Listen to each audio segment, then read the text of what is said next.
So, hey everyone, Andrew here at Microphonic Designs with my good friend, colleague, and client, Mr. Alexander Riggins. He is the percussion director here at Cedar Hill High School. They had a very generous band parent do some pretty hardcore fundraising. They got some new gear to replace some of the old stuff. We've got a Yamaha TF3. We've got some QSC speakers. We've got new mics and just new stuff. We've even got one of my custom-built quick connect panels, which they're not custom in the sense that I make them different every time. It's just I make them specific for marching band. And this particular setup, I'm doing kind of some clips throughout the day because these new speakers and all this new gear they purchased from Microphonic Designs. So this is a very fulfilling setup day for me, where this is gear that, you know, I've not only been able to help them get at some really great prices, but I'm setting it up. I get to set it up as well, which is always great. So we're going to start by, we got the TF3 unboxed. We're going to get the mixer file loaded in. We're going to get the new QSC speakers out and get the speaker cart set up and running. There should be some whirlwind cables around here somewhere as well. And once we get that set up, we move on to the keyboards. We're trying to figure out maybe how we can get some new marimbas in here. Microphonic Designs does sell Dynasty, so I sent them a quote a couple weeks ago. We're seeing what's going to happen with that. But they've got some new Modi X synths that they got, I think, from Guitar Center, because I sadly don't yet have dealership status with Yamaha Direct. But that's okay. We're going to get these new synths. They're sick. I can't wait to show them how to use some of these things. It's going to be like they're moving into a spaceship. It's gonna be great. So we're both excited for the kids. They deserve it. So let's get started with this Yamaha Console, and I'll share clips throughout the day as we go.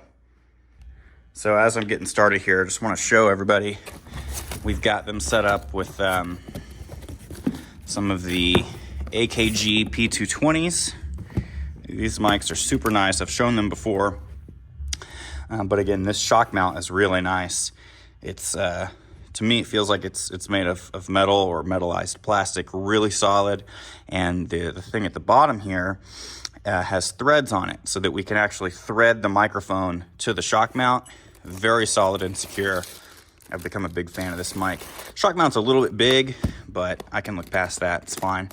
We've also got some new cables, 50-foot cables, soloist mics.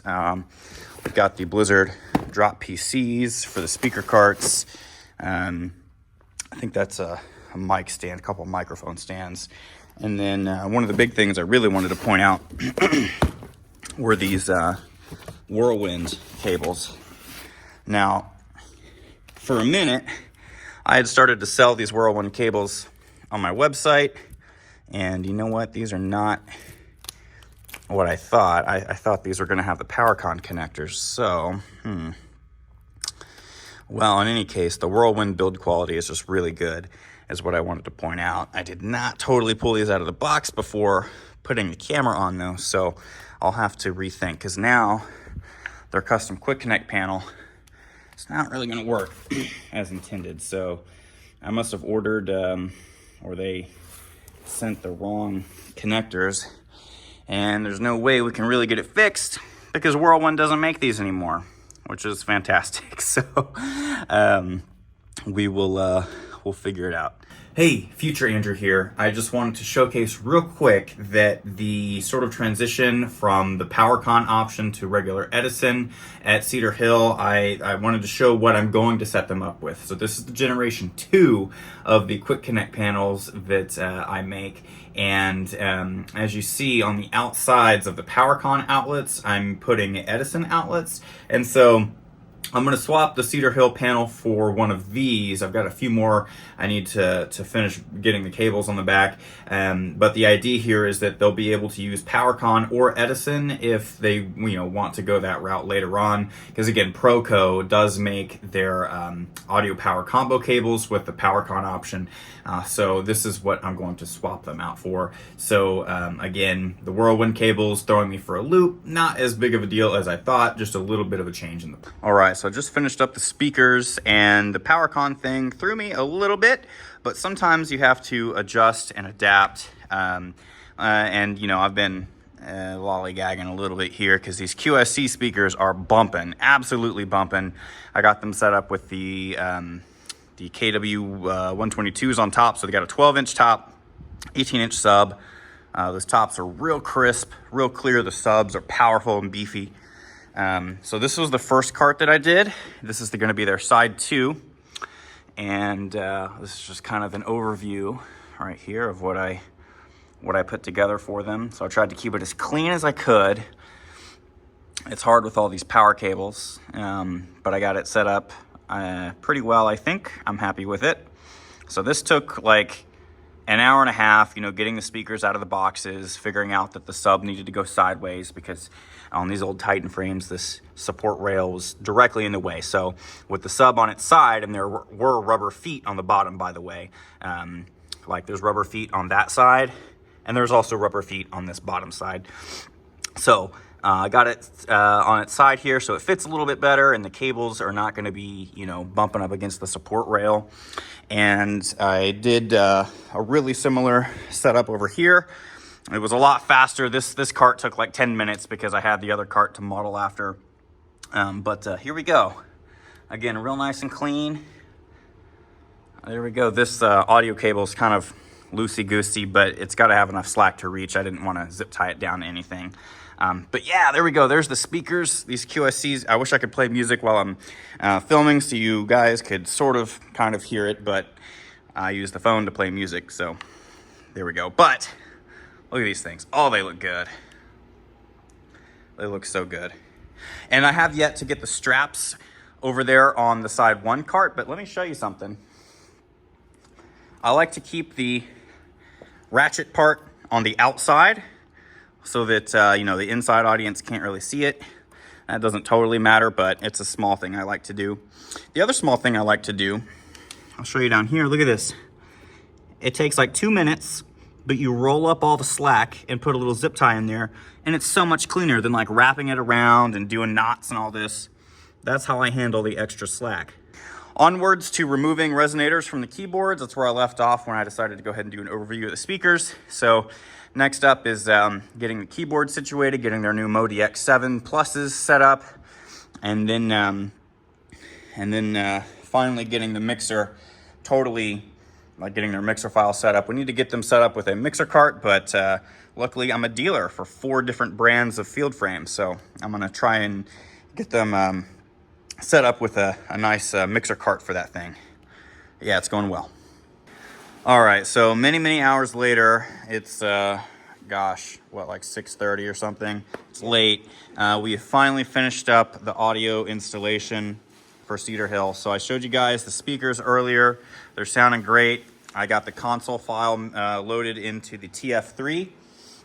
So everything is labeled and ready to go. We did test all of the mics. Everything is coming through. We tested the 2 new synthesizers. Everything is coming through great, looking good.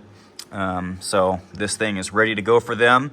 We're gonna work on finding them a mixer cart to move this into, or coming up with some type of solution. But their new mixing console is ready to go, which is very excellent. Again, we looked at the speakers earlier. They had bought, I had forgotten how many mics I had gotten them set up with, but the mic that I set them up with was the AKG P220, and we've got these on all of the marimbas, and when we get to the vibes, they're using the old Beta 98 HC mics there, but I'll show you that when we get there. But yeah, we had to get pretty creative with the cabling, just because of the, the older frame style, and that's okay. That's what you deal with sometimes. But as for a lot of you subscribers and folks that have watched all my setup videos, I keep the cabling as clean as I can no matter what. And so even on these old Yamaha frames, I've got it as clean as I can get down the front, because we got to flex a little bit with the old frames, clean cabling. So yes, and then we got the snake here, and you'll notice that even on the old Yamaha Tough Terrain, we've got clamps on there, the Pearl PCX 200 clamp, and it's a little loose, but we added some good old-fashioned cardboard cuttings in there, and that tightened it up real snug. So the mics are good and solid. So we did get clamps, and mics on clamps on the Yamaha Tough Terrain. Got everything plugged into the snake. Again, clean cabling down the front of the Tough Terrain cart. More cardboard clamp combination here.